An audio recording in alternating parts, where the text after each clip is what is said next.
What's been one of the toughest parts about building your team, and how did you work through it without losing that momentum, bro? I would say one thing we've experienced now is we grew, really 3 agents to 25 agents in like a 2 year span.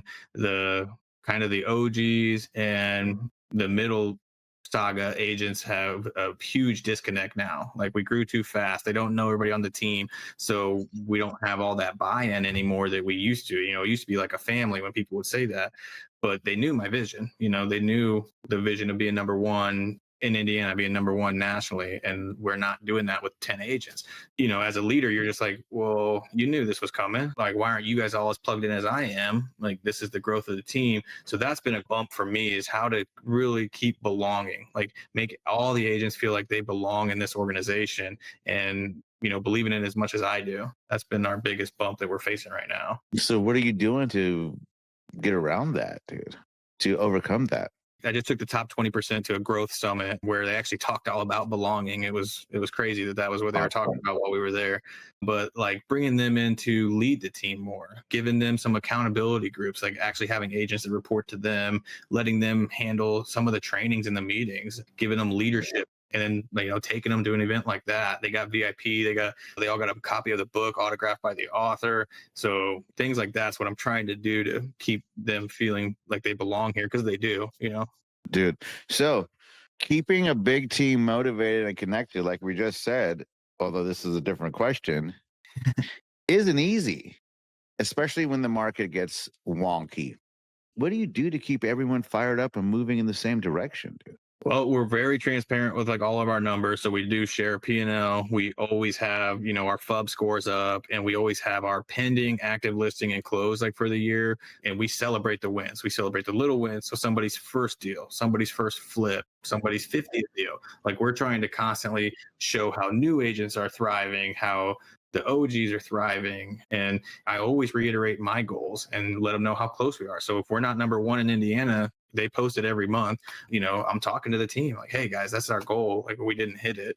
So I keep our standards and our goals like forefront, and then celebrate the little wins. Dude, love that. And something that you and I have talked about is your like group texts that you do.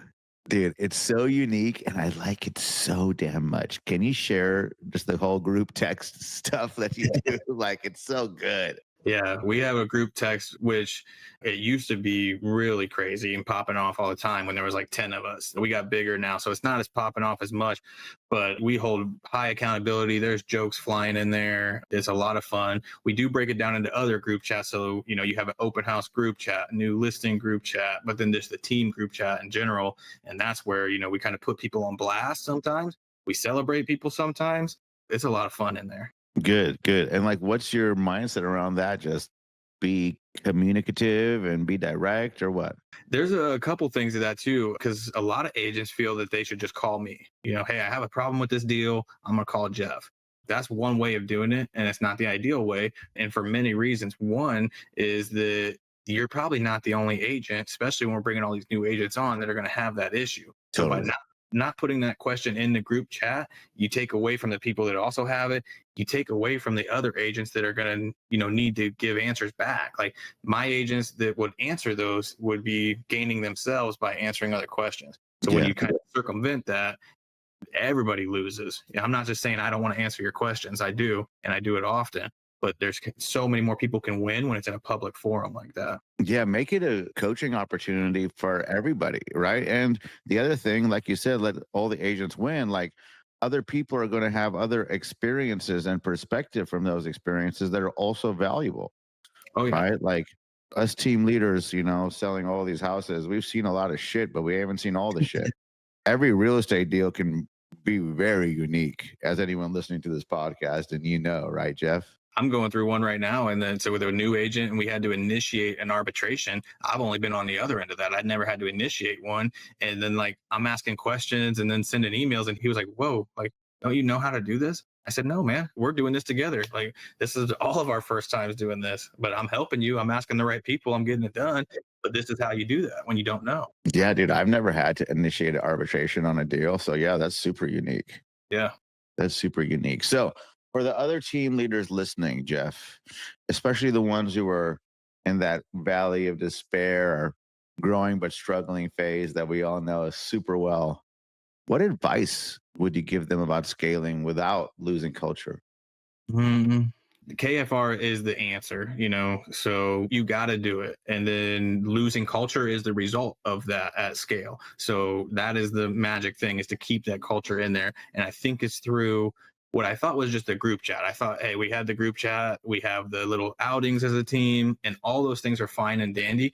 And as a Christian, Jesus would, leave the flock to get the one. So when you notice the drift, Good. make that phone call, get a lunch, be in person and connect with the ones that are drifting away, because it doesn't work for everybody. And if you want to And keep that's that, okay. and that's okay. Yeah. So like what I did was this week, I made appointments with my agents that have not been active in the group chats. And now we're going to go to lunch. We're going to talk. We're going to chat. And I'm hoping that that's going to keep the culture alive as much as it can. That is such a good answer and well thought out. Yeah. Even though I just asked you out of the blue on that one. But I like that because it's like proactive, right? Like somebody isn't showing up, somebody isn't hanging around. Why not reach out to them? And many people get into a mindset where they're, oh, well, if they're not showing up, then whatever, they're out, they're not working, whatever. But like I said, I think I already said this, we have a duty to the people who decide to allow us to lead them. And I really like your thing about the shepherd and the Christianity thing in there. That's really good. You don't want people to leave. And as a team leader, like I find it odd that somebody would sit and struggle. Like to me, that's odd. If I have a question, I'm gonna text you. I'm gonna text Shep. Like I'm not sitting and struggle. I find my answers. And then when an agent's like just sitting in this, I'm not happy here, I don't know what to do here, and they're not asking for us, it's like, well, why didn't you ask? Why didn't you ask?